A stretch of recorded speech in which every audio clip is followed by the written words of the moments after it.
지금은 그 위세가 많이 변했지만은 이 군사 전문가들의 말에 의하면은 20세기 후반까지만 해도 이 구소련은 미국과 함께 자국의 영통을 철통같이 지키는 그런 시스템을 갖춘 나라였습니다. 그래서 이 구소련은 뭐 다른 건 몰라도 자기들의 하늘은 안전하다라고 생각을 했어요. 그런데 1987년에 그 안전한 하늘이 불안한 하늘로 바뀌는 사건이 하나 발생하게 되죠. 당시 19살이었던 서독의 마치아스 루스트라는 청년이 혼자 경비행기를 타고 북유럽을 통해서 이 소련 영공으로 들어간 겁니다. 무단으로 침입을 했는데 무려 그 영공 위를 750km나 비행한 후에 모스크바에 있는 붉은 광장에 착륙을 했어요. 근데 문제는 자기 나라 영공을 그 민간 항공기가 자유롭게 날아다니는 동안에 소련의 방공망 시스템이 전혀 그 사실을 알아채지 못했다는 겁니다. 이 일은 다른 곳은 몰라도 하늘은 안전하다라고 생각했던 소련의 자신감이 무너져버린 그런 사건이었죠. 여러분, 이 세상에 우리가 안전하다라고 생각할 만한 곳이 과연 있을까요? 인류 역사상 최고의 문명을 누리고 살아가고 있는 현대인은요, 어떻게 보면 모순적으로 정말 많은 불안을 마음에 안고 살아갑니다. 그리고 그런 마음의 불안은 다양한 공포증으로 나타나기도 하는데, 예를 들면 군중공포증, 고소공포증, 고독공포증, 대인공포증, 비행공포증, 실패공포증, 뾰족한 물건 공포증, 동그란 물건 공포증, 심지어 교회공포증이라는 것도 있어요.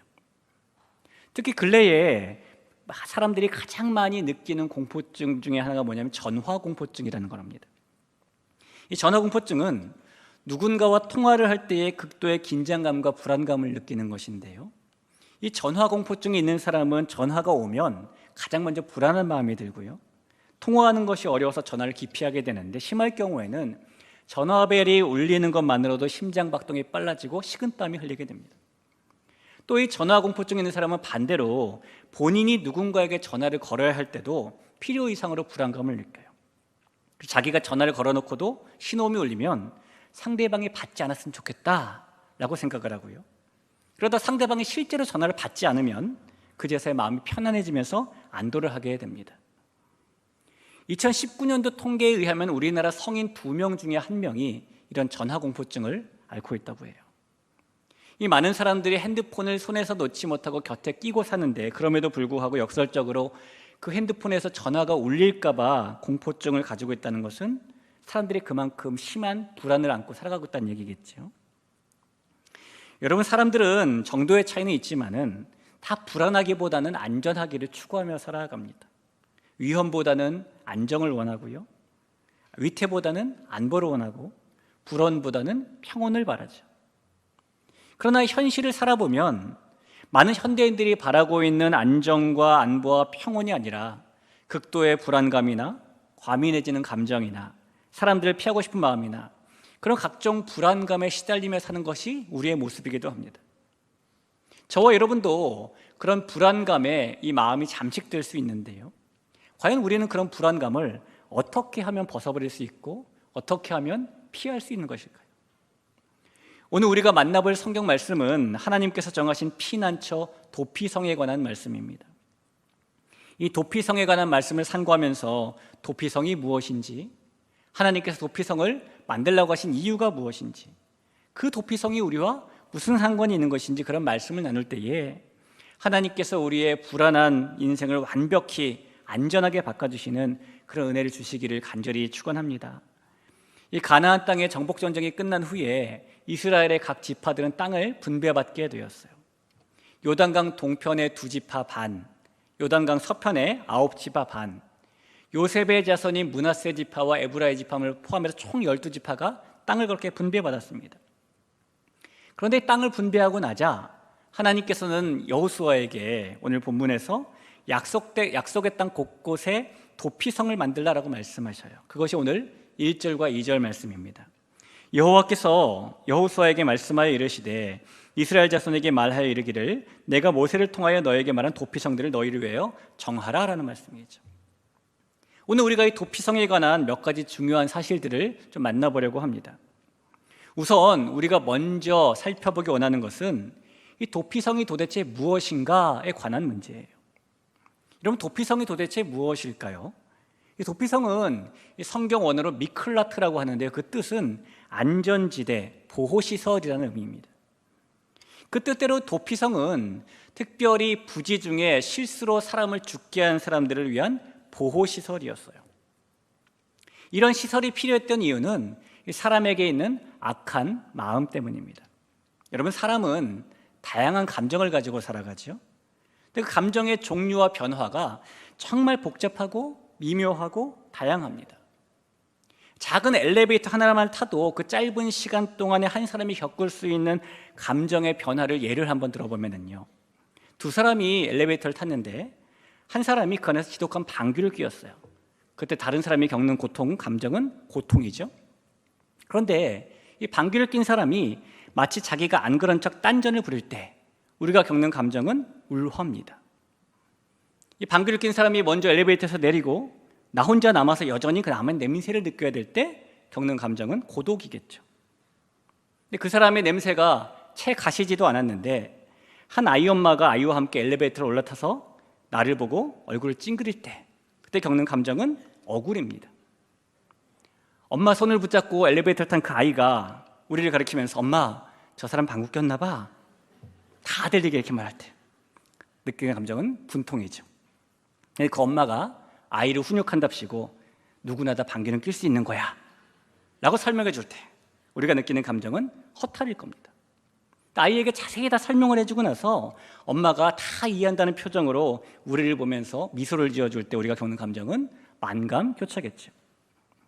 여러분, 우리는 짧은 순간에도 수많은 감정을 느끼고 살아가요. 근데 수많은 감정들 중에서 위험한 감정도 있죠. 대표적인 위험한 감정이 분노라는 겁니다. 분노는 나의 존재가 수용되지 않을 때에 내가 무시당했다, 모욕당했다, 멸시당했다, 위협당했다, 부당한 처살당했다 라는 생각이 들 때 생기는 강한 적개심이죠. 이 사람은 그런 분노의 감정이 생기면 미워했던 사람을 죽었으면 하고 바라는 마음이 생기기도 하고요, 때로는 그 마음이 말과 행동으로 표출되기도 합니다. 그러다 이 분노라는 폭탄이 폭발해서 가인이 동생 아벨을 죽인 것처럼 살인이 일어나기도 하는 것이죠. 하나님의 율법에 의하면은 이 계획적으로 사람을 죽인 자에 대한 처벌은 사형이었어요. 출애굽기 21장 14절에 써 있는데요, 사람이 그 이웃을 짐짓 모살하였으면 너는 그를 내 단에서라도 잡아내려 죽일지니라 라고 합니다. 모살이라는 말이 계획적 살인이라는 뜻인데, 그렇게 사람을 고의로 죽게 한 사람은 어디에 있더라도 사형으로 처벌하는 것이 하나님의 율법입니다. 그런데 이렇게 법에 의해서 정당한 집행을 해서 사형을 해도 이 피해자의 입장, 또 피해자의 가정의 입장에서는 마음이 깨끗해지지 않고 개운해지지 않는 것이 사람의 마음이죠. 살 수 있으면 개인적으로 복수하고 싶은 마음이 드는 게 사람의 악한 마음 중에 하나입니다. 그래서 고대 시대에는 누군가가 살인을 당했을 때에 그 피해자의 가장 가까운 사람 중에서 살인자에게 직접 복수를 하는 소위 피해 보복자라는 게 있었어요. 오늘 본문에도 피해 보복자라는 단어가 나오죠. 그런데 이 피해 보복자는요, 하나님이 정해놓으신 제도가 아닙니다. 사람들이 악한 마음에서 만들어낸 풍습이에요. 우리가 더러 뉴스를 통해서 이슬람권에서 일어나는 명예살인이라는 그 사건을 들을 때가 있어요. 예를 들면 어느 집의 딸의 가문의 명예를 더럽혔다라고 생각되면은 가까운 친족인 아버지나 남자 형제들이 그 여인을 직접 죽이는 것, 이런 것을 명예살인이라고 하죠. 그런데 그 뉴스를 접하면 그 사회에서는 그런 명예살인에 대해서 재판에서도 별로 중죄로 생각하지 않은 것 같아요. 그런 것처럼 피해 보복자도 사람을 죽인 자에 대한 정당한 형 집행이다라는 명목하에서 복수심에 불타는 친족이 개인적인 복수를 하면서 통상적으로 죄라고 생각하지 않는 악한 풍습 중에 하나라는 것입니다. 사실 사람이 가지는 마음 가운데 복수심만큼 비합리적인 것도 없어요. 왜냐하면 엄밀하게 따져보면 복수를 해서 자신에게 돌아오는 실질적인 이익이 많지 않기 때문입니다. 그저 복수를 하면 마음이 시원해지는 정도를 느끼는 뿐이죠. 실제로 사람이 누군가에게 복수를 하면은 그 행위 자체로 사람의 뇌는 기쁨과 만족을 느낀다고 해요. 20년 전에 스위스에서 했던 한 연구 결과를 보면은 배신을 당했던 사람이 복수할 때의 뇌를 조사해 봤더니 기쁨과 만족이 그런 감정을 지배하는 뇌의 영역이 활발해졌다는 보고도 있죠. 우리도 마찬가지 아닙니까? 우리도 누군가에게 내가 당한 일에 대해서 복수를 하게 되면 일단 기쁨과 만족을 느끼잖아요. 누가 나에게 무한을 줬을 때 다음번에 만나서 그 사람에게 2배로 무한을 돌려주면 집에 돌아와서 복수했다라는 생각에 내가 마음이 기뻐지고 밥을 먹지 않아도 배가 불러지고 그게 우리의 마음이잖아요. 사람의 이런 악한 마음은 단지 그 마음의 기쁨을 위해서 직접 복수하고 싶어 하는 것인데요, 그런 복수심에 생겨난 것이 피해 보복자라는 것입니다. 하지만 여러분, 하나님께서는 복수를 금지하시는 분이시죠. 오히려 사랑과 용서를 권하시는 분이십니다. 그래서 하나님께서 이 살인자에게 복수하지 않도록 정당한 형 집행을 하도록 율법을 정해 놓으셨는데, 사람들은 악한 마음에 그 형 집행을 피해 보복자가 할 수 있도록 바꿔놓은 것이죠.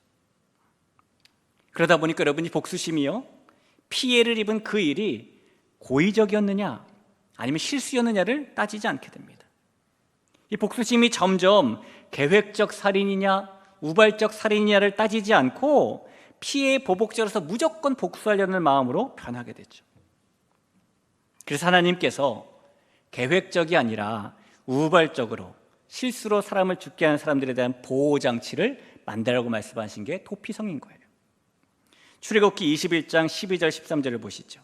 사람을 쳐 죽인 자는 반드시 죽일 것이나 만일 사람이 계획함이 아니라 나 하나님이 사람을 그 손에 붙임이면 내가 위하여 한 곳을 정하리니 그 사람이 그리로 도망할 것이며 라고 말합니다. 하나님께서 이렇게 실수로 사람을 죽게 한 사람이 정당한 재판을 받기 전에 보복을 당하지 않도록 피할 곳을 준비하게 하신 것이고, 부지 중에 실수로 사람을 죽게 한 사람을 위한 보호시설이자 안전지대, 그가 보복을 받지 않고 모든 불안을 떨쳐버릴 수 있는 곳으로 정한 것이 바로 도피성이라는 겁니다. 사랑하는 성도 여러분, 우발적 살인을 저지른 죄인에게 보복적인 죽임 대신에 생명을 주는 이 도피성은 저주와 심판으로 죽을 수밖에 없는 모든 죄인에게 생명을 주시는 예수님을 미리 보여주고 있는 예표입니다. 우리는 이 겉으로 보기에는 남을 해치지 않을 것처럼 선해 보이기도 하지만, 겉으로 이 뚜렷한 죄가 드러나 보이지 않지만 우리의 행동으로 옮기지 않았을 뿐이지, 이미 우리는 마음속으로 살인도 해봤고 간음도 해봤고 악한 행위도 많이 해봤습니다. 그래서 심판을 받아야 될 사람들, 처벌받아야 될 사람들이 바로 우리들이죠. 따라서 이 처벌을 받을 우리에게도 피할 수 있는 도피성이 필요한데, 하나님께서 우리가 피하여 안전할 수 있도록 주신 도피성이 바로 예수님이라는 거예요. 우리가 하나님의 진노 대신 생명을 얻을 수 있는 유일한 길로 하나님께서 도피성을, 예수님을 예비해 주신 거죠. 요즘 뉴스를 보면은 데이트 폭력을 당한 한 여성이 경찰에 신고를 했는데, 그 신변 보호를 요청했는데 이 경찰에서 풀려난 남성이 보복 살인을 여인에게 가했다라는 사건도 종종 나오죠. 누군가가 공익 신고를 했는데 신변이 노출되어서 보복을 당했다라는 뉴스도 가끔 나옵니다.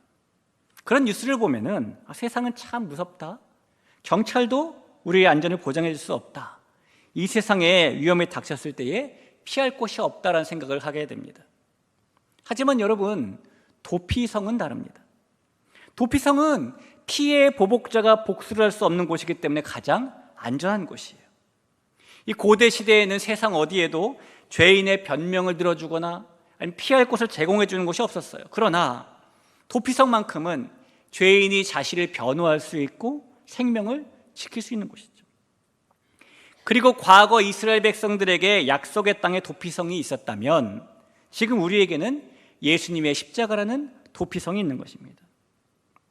여러분, 우리가 영원한 도피성이 되시는 예수님께 피하면 그 어떤 피해의 보복자도 우리를 쫓아올 수 없고, 예수님께서 우리의 불안을 없이 하시며 생명을 주신다는 것을 마음속에 믿으시기를 간절히 부탁을 드립니다. 이제 우리가 도피성에 관하여 두 번째로 알아보기 원하는 것은 이 도피성의 위치에 관한 거예요. 하나님께서 이 가나안 땅, 약속의 땅에 두라고 하신 도피성들은 어느 곳에 사는 사람이든지 누구든지 쉽게 접근할 수 있는 곳에 세워졌습니다. 오늘 7절과 8절을 보시죠. 무리가 납달리의 산지 갈릴리 게데스와 에브라임 산지의 세겜과 유다 산지의 기럇 아르바 곧 헤브론을 구별하였고, 또 여리고 동쪽 요단 저편 르우벤 지파 중에서 평지 광야의 베셀과 갓 지파 중에서 길랏 람봇과 므낫세 지파 중에서 바산골라를 택했다라고 말합니다. 여기 보면은 도피성이 세워졌던 성읍들의 이름이 써 있는데요. 그 동네가 게데스, 세겜, 헤브론, 베셀, 길랏 라못, 바산고살, 골란 그랬습니다. 이 총 6군데가 세워진 곳을 지도로 보면은 이 성읍들은 이 약속의 땅 어디에 살더라도 빨리 찾아갈 수 있는 위치에 있는 성읍들이었어요. 이 고대 이스라엘의 땅 면적이 약 22,000제곱킬로미터 정도 됩니다. 어느 정도냐면 비교하자면 우리나라의 경상북도와 대구를 합친 면적이 약 2만 제곱킬로미터예요. 다 비슷하죠.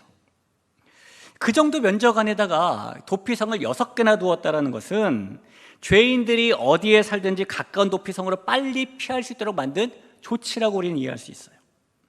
게다가요, 하나님께서는 이 도피성으로 가는 길은 다른 길에 비해서 더 잘 닦으라고 말씀하셨어요. 신명기 19장 3절을 보시죠. 네 하나님 여호와께서 내게 유업으로 주시는 땅의 전체를 3구로 분하여 그 도로를 닦고 무릇 살인자를 그 성읍으로 도피케 하라라고 말하죠. 유대인의 전승에 의하면은 도피성으로 가는 길의 폭이 약 14m 정도 됐다고 합니다. 여러분, 우리나라 도심에 차를 타고 운전할 때 보면 차로가 있잖아요. 이 차로가 법적으로 도심 같은 경우에는 3m에서 3.25m 정도 됩니다. 자, 그러면 폭이 14m 정도 됐다는 것은 요즘으로 바꾸면은 약 4차선 도로 정도의 폭이 되는 거예요. 이 고대 시대에 4차선 정도 넓이의 도로를 만들었다는 것, 이것도 역시 도피성으로 빨리 갈 수 있도록 배려한 조치입니다. 또한 도피성으로 가는 도중에 계곡이 있다면 그 계곡을 가로지르는 다리도 놓았다고 그래요. 봄마다 도로를 보수했고 모든 교차로에는 도피성으로 가는 길이라는 표지판을 크게 세워놓았습니다. 여러분이 고대 시대에 그렇게 넓은 길을 만들어 놓고 계곡에 다리를 놓아서 최단 거리를 만들어 놓고 표지판을 곳곳에 세웠다는 것, 피난처를 필요로 하는 사람이라면 누구든지 언제든지 빨리 그 도피성으로 갈 수 있도록 그 도피성이 항상 열려있는 곳이었다는 것을 우리에게 보여주는 것이죠. 우리 귀한 성도 여러분, 피난처를 필요로 하는 사람은 누구든지 언제든지 영원한 도피성이 되시는 예수님께 피할 수 있습니다.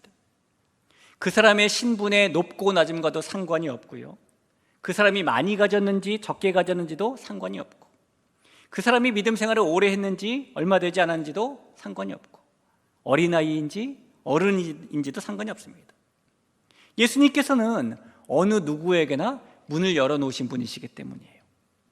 이사야 55장 1절에 보니까 너희 목마른 자들아 물로 나아오라, 돈 없는 자도 오라, 너희는 와서 사 먹되 돈 없이 값 없이 와서 포도주와 젖을 사라라고 말합니다. 요한계시록 22장에서도 예수님께서 비슷한 말씀을 하셨어요.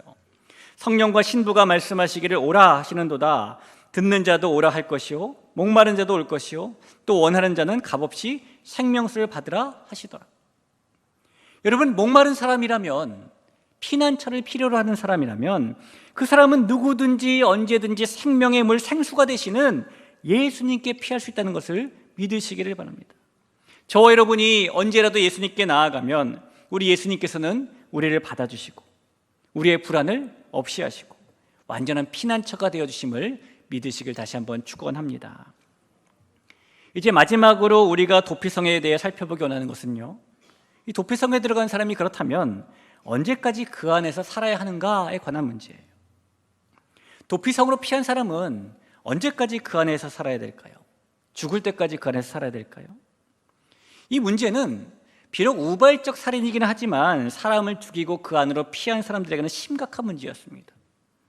그런데 오늘 본문에서는 그 답을 이렇게 말씀하고 있죠. 6절을 보시죠.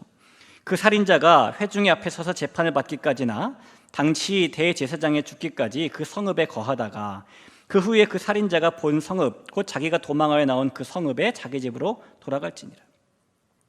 우선 이 우발적 살인자는 회중 앞에서 정당한 재판을 받기까지 도피성 안에 머물 수가 있었습니다. 그 재판을 통해서 그가 우발적이 아니라 계획적인 살인자였다면 율법에 의해서 처형을 당했고요, 정말로 그가 우발적 살인했다는 것이 입증이 됐다면 그 사람은 대제사장이 죽을 때까지 도피성 안에 머물러 살다가 대제사장이 죽은 후에 자기 집으로 돌아갈 수 있었어요. 여기서 가장 중요한 것은 도피성으로 피한 사람은 대제사장이 죽어야만 자기 집으로 돌아간다라는 규정입니다. 반대로 대제사장이 죽지 않으면 도피성 안에 계속 머물러 있어야 된다라는 규정이에요. 만약에 누군가가 대제사장이 죽지도 않았는데 나 집으로 돌아갈래 라고 도피성 밖으로 나오게 되면 그 사람은 아무리 재판에서 우발적 살인임이 입증되었어도 돌아가는 길에 혹은 자기 성읍에서 언제든지 피해 보복자에게 복수를 당할 수 있었어요. 그래서 이 도피성으로 피한 사람은 자기가 살기 위해서는 아무리 울며 겨자 먹기라도 대제사장이 죽기 전까지는 그 안에 머물러 있어야 하는 겁니다. 여러분, 구약 성경을 보면은 이 도피성의 규정을 어겼던 시므이라는 사람에 대한 이야기가 나옵니다. 이 사울왕 가문의 사람이었던 시므이는 이 다윗 왕이 아들 압살롬의 쿠데타로 실각을 하고 도망칠 때에 다윗 왕 앞에 나와서 막 저주를 퍼붓던 사람이에요. 사무엘상 16장 5절에 보니까 다윗 왕이 바후림의 이름에 거기서 사울의 집 족속 하나가 나오니 게라의 아들이요 이름은 시므이라. 저가 나오면서 연하여 저주하거라고 그가 저주를 계속해서 퍼부었다고 말해요. 이 왕정 국가에서 왕을 저주하는 일은 중죄입니다. 하지만 다윗은 시므이를 처벌하지 않았어요. 죽이지 않았습니다. 그런데요, 세월이 한참 지나고 다윗이 죽게 되었을 때에 솔로몬을 불러서 유언을 남기죠. 3가지를 남기게 되는데, 하나는 힘써 대장부가 되라. 2번째는 요압에게는 이렇게 해라. 3번째가 뭐였냐면은 내가 그때 도망할 때에 시므이가 나를 저주했는데 내가 그때 그를 죽이진 않았다. 근데 너는 그것을 무지하다고 여기지 말라라고 유언을 남겨요. 이것을 보면 다윗도 은근히 뒤끝이 있는 사람이 분명해요. 그래서 솔로몬이요 왕위에 오르자마자 시므이를 부릅니다. 그래서 너 그때 다윗 왕을 저주했던 거 분명히 죽을 죄야. 그러나 다윗 왕이 죽이지 않았으니까 나도 너를 죽이지 않을 텐데 대신에 너 집을 하나 만들고 그 안에서만 살아 라고 같은 연금을 시키게 되는 겁니다. 사무엘상 16장 36절을 보시죠. 왕이 보내어 시므이를 불러서 이르되 너는 예루살렘에서 너를 위하여 집을 짓고 거기서 살고 어디든지 나가지 말라라고 말하죠. 근데 솔로몬이 지금 시므이에게 일종의 도피성을 만들어서 그 안에 살게 해주고 있는 겁니다. 그런데요, 3년 뒤에 이 시므이가 솔로몬의 지시를 어기고 자기 집에서 도망친 종을 잡아오겠다고 그 집 밖에 나갔다 돌아오게 됩니다. 그리고 그 결과 솔로몬이 살도록 한 도피성 바깥으로 나갔던 시므온은 그 일 때문에 처형을 당하게 됩니다.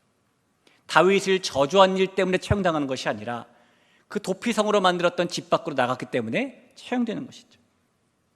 만약에 그가 그 집 안에서만 살았다면 얼마든지 생명을 오래 유지하며 살 수 있었을 거예요.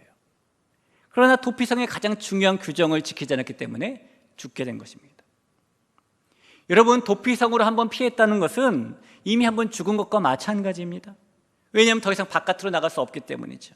그 사람은 가족도 마음대로 만날 수 없고요, 친구와 마음대로 교제할 수도 없습니다. 일단 도피성으로 도망친 살인자는 그 성 안에서만 살 수 있었고 그 성 안에 들어온 이상 과거에 대해서는 완전히 죽은 자로 살아야 되는 겁니다. 그 안에서의 삶은 새롭게 주어지는 덤의 인생이기 때문이죠. 여러분, 한번 생각해 보세요. 비록 생명은 건질 수 있었지만은 도피성 안에서의 삶이 그런 삶인데, 만약에 대제사장이 죽는다면 그날에는 6개의 도피성에 피신해 있던 모든 피해 보복자로부터 도망치셨던 수많은 죄인들이 일제히 자유로워지는 겁니다. 도피성에서 10년을 살았든 30년을 살았든 아니 불과 며칠밖에 안 살았든 모든 죄인들이 대제사장의 죽음으로 자유롭게 되는 것이죠. 얼마나 위대한 해방의 날일까요? 여러분, 9988-234라는 말 들어보셨죠? 99세까지 팔팔하게 살다가 딱 2, 3일만 아프고 사망한다. 이게 모든 사람의 소망입니다. 그 중에서 여러분 99, 88, 23 4. 뭐가 가장 중요한 걸까요? 99, 88, 23, 4. 여러분께서는 뭐가 이 중에서 가장 중요하다고 생각하십니까? 다 중요하죠. 그래야 99, 88, 23, 4니까요. 그런데 도피성에 살고 있는 이 죄인들은 결단코 대제사장이 99, 88, 23, 4를 바라지 않았을 거예요. 뭘 바랬을까요? 빨리 대제사장이 죽었으면, 이렇게 바라지 않았겠습니까? 대제사장이 죽어야만 집으로 돌아갈 수 있으니까요. 이 도피성의 몸을 피한 죄인들은 스스로 자유로워질 수 있는 방법이 없었습니다. 어떻게 해서든지 스스로 밖으로 나갈 방법이 없었어요. 그들이 밖으로 나갈 수 있는 완전한 자유를 누릴 수 있는 유일한 길은 대제사장이 죽는 것뿐입니다. 우리는 이것을 대제사장의 죽음이 그 살인자의 죄를 대속하는 것이라고 해석할 수 있겠죠. 대제사장이 죽으면 도피성 안에 피해있던 사람들에게는 그 안에서만이 아니라 밖에서도 안전과 생명이 보장됐습니다. 대제사장이 죽으면 죄의 경중이나 도피성 안에서 머문 기간에 상관없이 무조건적으로 사면이 이루어졌습니다. 대제사장이 죽으면 도피성 안에 피해있던 사람들의 생명에 영원히 완전한 피난처를 제공받을 수 있었어요. 그러니 얼마나 대제사장의 죽기를 고대하고 기대하고 원하고 바랬을까요? 사랑하는 성도 여러분, 히브리서 성경은 예수님께서 우리를 위한 영원한 대제사장이다라고 말씀합니다. 히브리서 4장 14절을 볼까요? 그러므로 우리에게 큰 대제사장이 있으니 승천하신 자 곧 하나님의 아들 예수시라. 우리가 믿는 도리를 굳게 잡을지어다. 성경은 죄의 삭시 사망이라고 말하잖아요. 그래서 죄가 있는 우리는 모두 사망과 영벌에 이를 수밖에 없는 그런 사람들입니다. 그렇다면 죄로 인한 진노 아래 있을 수밖에 없는 우리에게는 그 사망을 피하고 생명을 보존할 수 있는 도피성과 우리를 완전히 자유롭게 해줄 대제사장이 절실히 필요하겠죠. 그리고 그 도피성과 대제사장 되시는 분이 바로 예수님이라고 성경은 말하는 겁니다. 여러분, 죄인이 도피성 안에서만 불안을 떨치고 안전하게 살 수 있었듯이 우리가 예수님 안에 있을 때만 모든 불안이 사라질 수 있습니다. 내가 그 안에, 그가 내 안에라는 말씀처럼 예수님 안에 항상 머물 수 있기를 간절히 축원합니다. 여러분, 또한 대제사장이 죽어야 도피성 안에 있던 죄인이 참된 자유를 얻게 되었던 것처럼 예수님의 십자가 죽음만이 우리에게 참된 자유와 생명을 줄 수 있습니다. 우리가 죄로 인해 예수님을 십자가에 못 박을 사람들이고 하나님께 반역한 사람들로서 피해 보복을 받기에 마땅한 사람들이지만 대제사장이신 예수님께서 우리를 위해 대신 십자가에서 죽으신 것을 믿으시기를 간절히 축원합니다. 여러분, 예수님께서 도피성이 되시면 또한 나를 위해 죽으심으로 우리에게 생명과 자유 주시는 대제사장 되심을 우리가 믿으면 누구든지 완전한 영혼의 피난처에서 영원한 생명을 얻게 된다는 것을 믿으시기를 간절히 소원합니다. 1929년부터 1938년까지 10년 동안 이 프랑스는 만약에 일어날 독일의 공격에 대비해서 프랑스와 독일 국경에다가 대규모의 요새 방어진지를 구축했습니다. 그 방어진지를 당시 프랑스의 전쟁부 장관이었던 앙드레 마지노의 이름을 따서 마지노선이라고 불렀어요. 이 프랑스가 마지노선을 구축하면서 이 독일의 보병의 침투를 막기 위해서 철조망지대를 만들었고요. 전체 침입을 막기 위해서 이중 철골벽도 설치했습니다. 그 방어진지의 요새 안에는 작전실, 탄약고도 만들었고요. 지하 깊숙이에는 발전실도 통신선도 잘 배설해냈어요. 당시로서는 정말 난공불락처럼 여기는 요새를 만든 겁니다. 그런데 막상 2차 세계대전이 터졌을 때에 그 마지노선은 아무런 소용이 없었죠.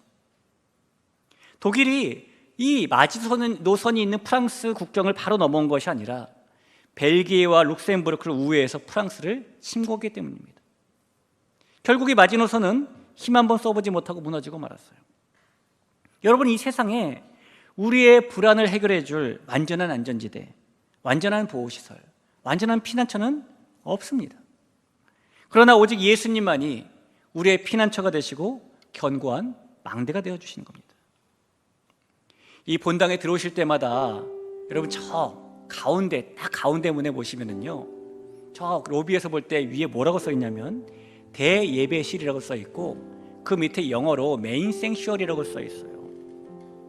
이 생츄어리라는 말이 원래 예배드리는 공간을 의미합니다만 원래의 뜻은 피난처라는 뜻이에요. 우리가 이곳을 튼튼하게 지었기 때문에 피난처라고 부르는 것이 아니라 이곳에서 예수님을 만날 수 있기 때문에 피난처라고 부르는 것입니다. 사랑하는 성도 여러분, 우리 중에 혹시 불안한 마음을 가지고 계신 분이 계십니까? 억울한 일을 당하신 분이 계신가요? 우리 중에 견딜 수 없는 우울과 고독에서 빠져나오고 싶은데 마음대로 되지 않는 분이 계십니까? 극심한 무기력증에 빠지신 분이 계신가요? 이 세상에 내 편은 아무도 없다 라는 생각을 가지고 계신 분 계십니까? 나는 그래서 불행하다 라는 마음을 가진 분이 계신가요? 혹시 그렇다면 우리에게 완전한 안전과 평안을 주시는 예수님께로 피할 수 있기를 바랍니다. 철벽 요새도 은밀한 동굴도 우리에게 피난처가 될 수 없지만 예수님께서는 우리의 유일한 피난처가 되시는 분이세요. 우리의 마음의 불안과 환경의 그늘과 세속의 힘에 짓눌리며 겪게 되는 혼란과 이 모든 일에 대한 해답은 결국 예수님께 있습니다. 그 예수님께서 우리의 영혼과 마음과 삶의 모든 일에 완전한 피난처인 도피성이 되어주시고 참된 자유를 주시는 대제사장이 되신다는 사실을 믿고 살아갈 때에 하나님이 주시는 참된 복을 누리고 살아가는 우리 대결의 가족 될 수 있기를 간절히 축복합니다. 우리 그런 마음 가지고 같이 한번 찬양하죠. 우리 나의 피난처 예수라는 찬양 같이 한번 고백할까요?